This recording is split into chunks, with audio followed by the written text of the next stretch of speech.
Today, I want to talk about one of the most valuable skills a person can ever develop, a skill that sits underneath every achievement, every transformation, and every step toward a better life. That skill is discipline, not the harsh, punishing kind of discipline that people sometimes imagine. I'm talking about something much simpler, much more practical, and far more powerful.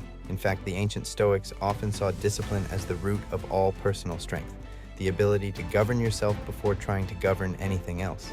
Discipline is the quiet ability to do the things that matter even when your mood, your circumstances, or your impulses try to push you in a different direction. Discipline is self-respect in action. It is choosing long-term growth over short-term comfort.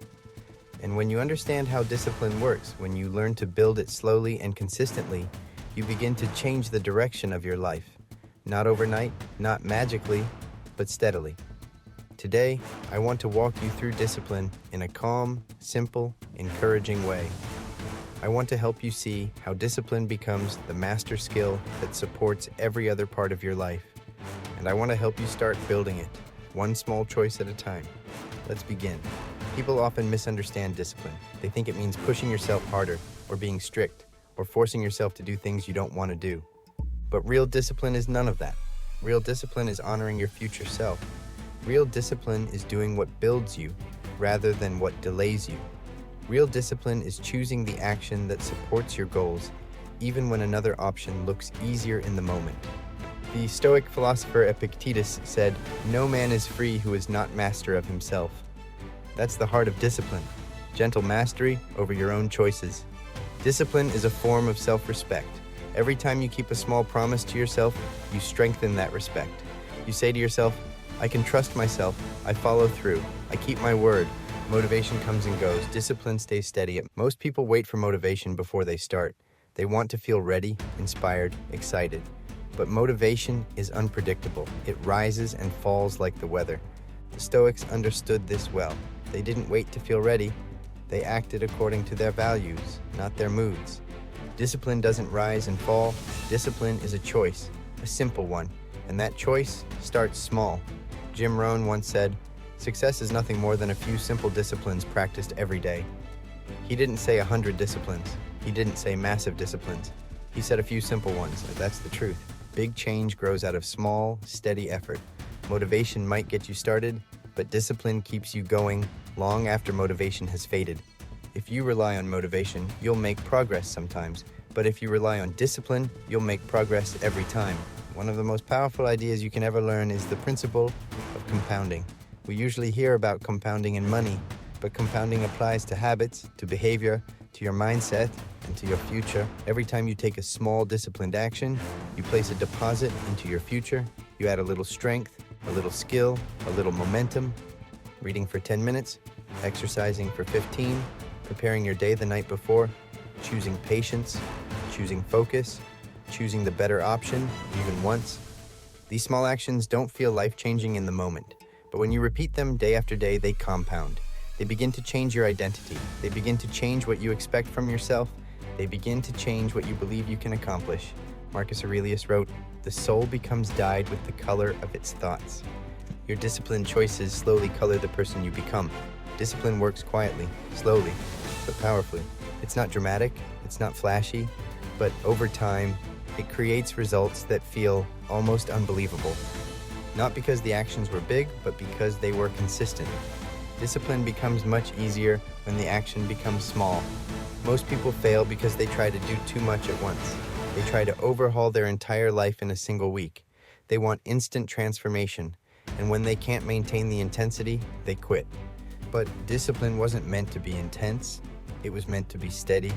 You don't need to read a whole book. Just read 2 pages. You don't need an hour-long workout. Start with 5 minutes. You don't need to change everything. Just change one thing. The Stoics believed in focusing on what is in your control, and small actions are always in your control. They're manageable, accessible, repeatable. Small actions are powerful because your mind doesn't resist them. They don't require much willpower. They are easy to begin, and once you begin, momentum takes over. Start small, stay consistent, let time do the heavy lifting. Something powerful happens when you follow through on even the smallest promise to yourself. Your identity begins to shift. You stop seeing yourself as someone who tries and quits, and you start seeing yourself as someone who follows through. That shift in identity changes everything, because we always act in alignment with who we believe we are. If you believe you are disciplined, you will act disciplined. If you believe you can change, you will take action. If you believe you can grow, you will grow. Every small act of discipline reinforces that identity. Every time you show up for yourself, you strengthen your confidence. And confidence makes discipline easier the next time. Discipline builds identity, and identity builds discipline. It becomes a loop that works in your favor. Here is a simple structure that can help you build discipline without stress or overwhelm. Step 1. Make the action specific, not vague, not general, clear and concrete. For example, instead of saying, "I'm going to read more," say, "I will read for 10 minutes after breakfast." Step 2. Make the action small. If it feels big, shrink it. Make it so small that you can complete it even on your worst day.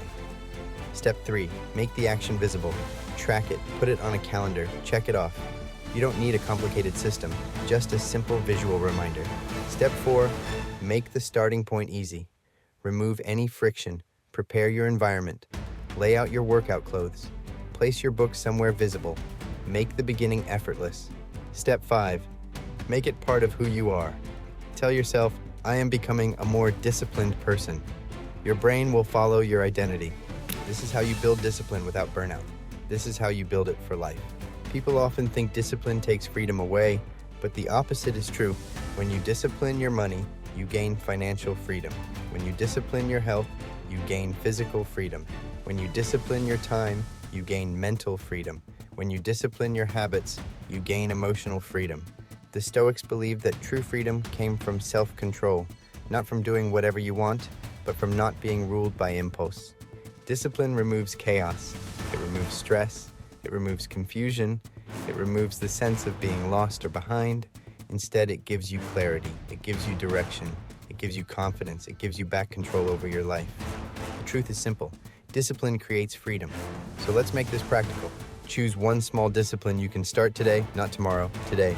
Something simple, something small, something you can repeat every day.